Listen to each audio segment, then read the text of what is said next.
Hey everyone, welcome back to AmourFabriQues. I hope you guys are having a wonderful day. This video is a do-it-yourself or how-to video. Make your own coffee dye papers using your oven. Look at these beautiful papers. This is how mine turned out, and I'm going to teach you how I did my papers.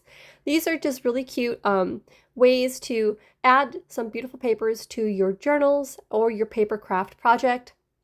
The larger papers you see here, I'm flipping through to the left, are pages that are 12 by 17. I do sell them in the shop, so it's convenient for those who can't do their own copy dyeing.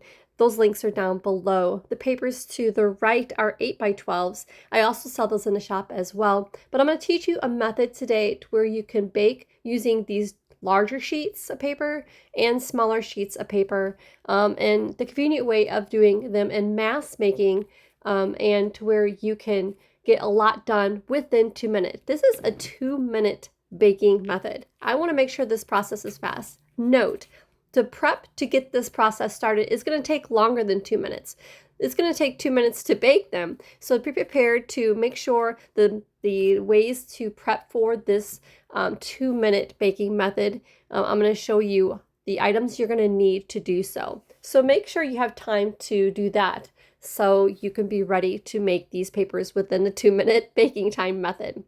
I hope that made sense. So the products here you're going to see that you're going to need are, you definitely are going to need instant coffee. It doesn't matter which brand. No matter which brand I purchase, I never had a problem. As long as it is instant coffee.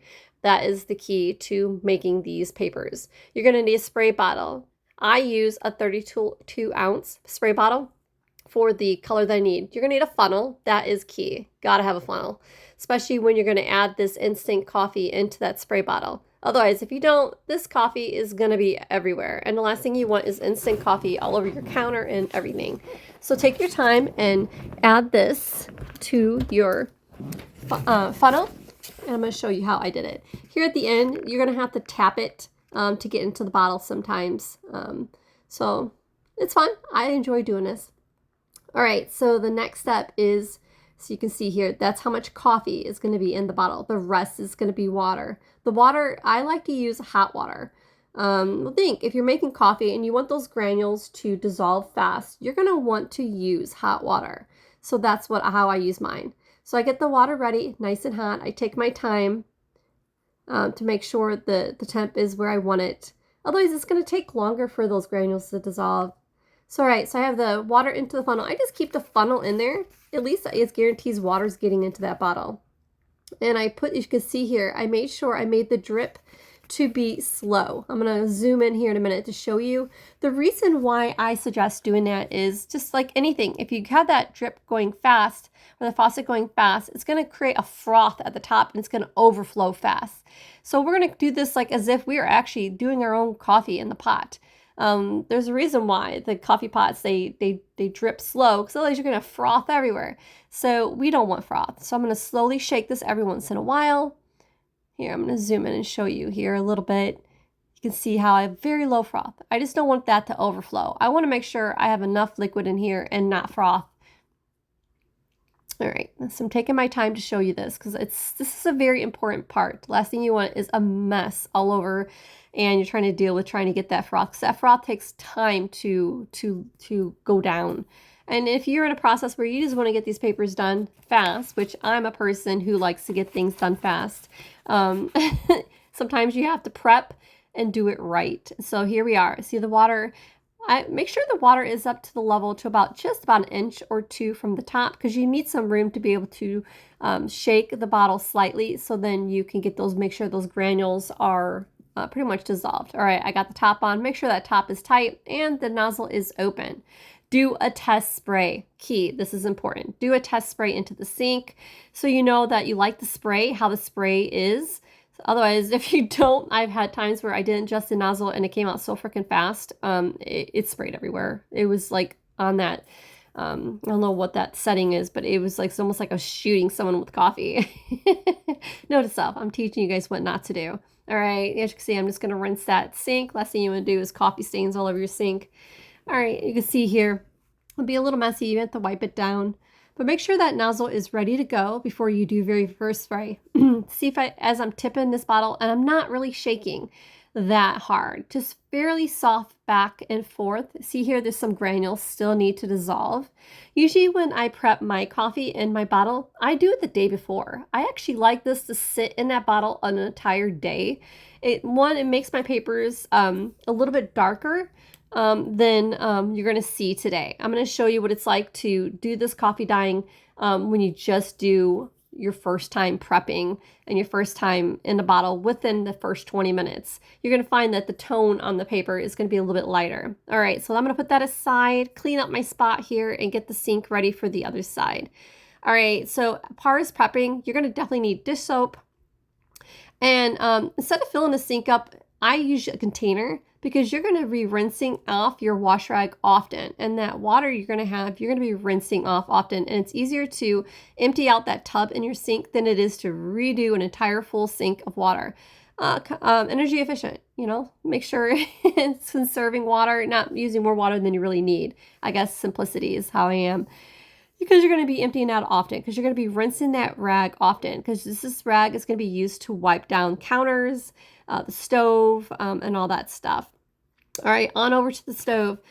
Another thing I do to prep is I make sure that the oven is started when I'm doing all this at 375. Yes, the temperature is high, but once you get prepped and ready, you're going to want it that high. All right, you can see where you can press pause if you need to see where to put your racks. That's where I put mine. I usually use 3 pans, and the pan sizes are 17.5 by 12.5. I got mine at Walmart. Those are my larger papers, and these are my smaller papers. As you can see here, I use oven mitts. A lot of times I use just a dry wash rag to bring the trays in and out. And you're going to need that wet wash rag on the counter because that spray is going to go everywhere, and you're going to be able to wipe things down. And the convenience of just dumping in that tub to rinse it off back and forth because you're going to be using that often. Make sure that's ready to go. All right, so you can see here, you're going to be wiping it down. All right, towels, of course. And here's the oven. I think we're getting ready here. I also use a nice cutting board on another table because sometimes when you have 2 trays in the oven, you're going to have one tray that's going to be hot that you're going to want to set on that side. It's like you'll see here in a minute. You're going to need at least 3 cooking trays. All right, you can also use an apron. I'm going to use this cool handy dandy apron to show you. I normally don't use it. I usually wear all black, but in case you don't want your clothes dirty, apron and a nice towel attached to you does help. Just a helpful hint. I just had to show you. Waiting for that oven to be ready to get started. Here we go. All right. I'm going to show you here how I spray. I usually put 1 piece of paper down. These are the large papers. They're the 12 by 17. I do this because I'm actually cooking for the papers that are in the shop for sale. So I just spray. There's no rhyme or reason or a way to spray or pattern. I've tried different patterns. It doesn't matter. It always turns out differently. Not one paper is the same. Have fun, create art, enjoy the process. It's actually quite fun just to sprit all over. Obviously, try to keep it on the paper because otherwise it's more mess to clean up. Last thing you want to do is be wiping down more things than you need. I do 3 layers. I don't do more than 3 layers. It seems like more than 3, it takes longer to cook and it's uneven. 3 layers max. So the larger papers, you can get 6 papers in the oven. And if you do the smaller papers that are 12 by 17, you can get 12 at a time cooked in 2 minutes. So when I put it in the oven, I'll tell you in a minute. First, I'm going to show you, I'm not doing the small papers today, but I'm going to give you an example of. I'm actually going to spray these smaller ones that I've already sprayed before. This is a batch I already did. I'm trying to do a lighter tone batch. This is what I mean when I say the lighter tone batch, is when you made that bottle like we just did. This is how the color is going to turn out. I'm just going to give you an example how you can do 3 and 3 on both sides of the tray, giving you 6 papers in one tray. So I'm going to take these papers and show you how you can take one down, spritz it a little bit.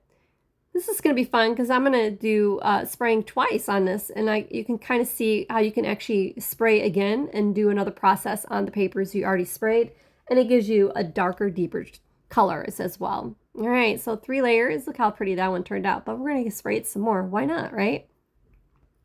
So we're going to spray that there. We're going to do 3 on the other side as well.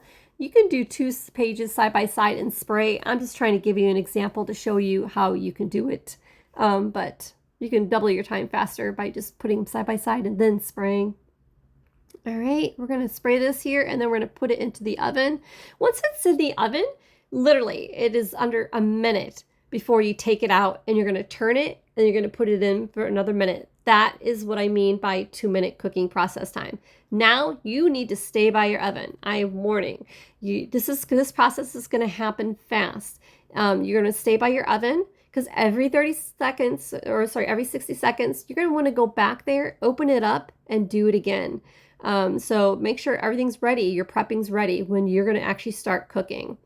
See how there's a mess? So that's where the wash rag comes into hand, because in between each 60 seconds turn, you're going to be wiping things down. Now, if you don't have an electric oven, you can do your spraying on the counter. You can always put some tablecloth down or something if you don't want to do wiping down, but it gets sticky if you do. That's why you want a surface that you're willing to wipe down often, because it's going to be spray everywhere. It's a messy process, but once it happens, it's quite fast. 60 seconds went by, you're going to be going in it, at it again. Here is the process. Literally, everything I have showed you in prep time is next to me, and this is what's going to happen. I'm going to spray, spray, spray, add a layer, spray, spray, spray, add a layer. This is my large pages, as you can tell, and this is how it is. And I do this nonstop for hours. And it's in the oven for 60 seconds, flip it in the oven for 60 seconds. And I'm going to show that in this process now. So I'm going to put this in. Oops, I forgot I had 2 in already. I got kind of carried away. These are ready to be removed. So I'm going to take them out. See, I use a wash rag. Use a, heat, glove if you want to, but hey, a wash rag's fine enough for me.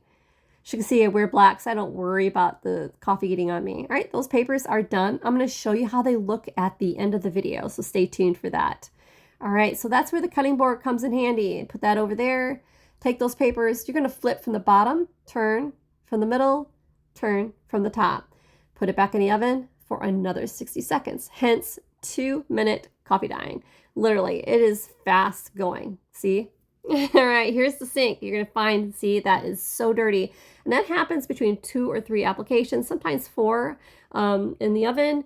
I just go ahead and dump that into the sink and refill it back up again as needed. Here are the coffee dye papers we did today. As you can see, they're lighter in color. If you want them darker, I suggest make that coffee in that bottle the day before, or you can just reapply some more coffee on it and put it back in the oven. In this batch, I like to keep it in between. Sometimes I'll do 2 bottles. I do 1 bottle that is with the application and 1 bottle that is from the day before and 1 bottle from the day I made the day of, if that makes sense. All right, guys, I hope this video was easy. If you have any questions, comment down below. I want this easy process and fun, and I hope you love how these papers turned out. If you don't have the products and items to do this, you can always purchase these items in the shop, already done and made for you. Down below is the direct links to the shop for those items. I hope you guys make some coffee dye papers. I would love to see what you create.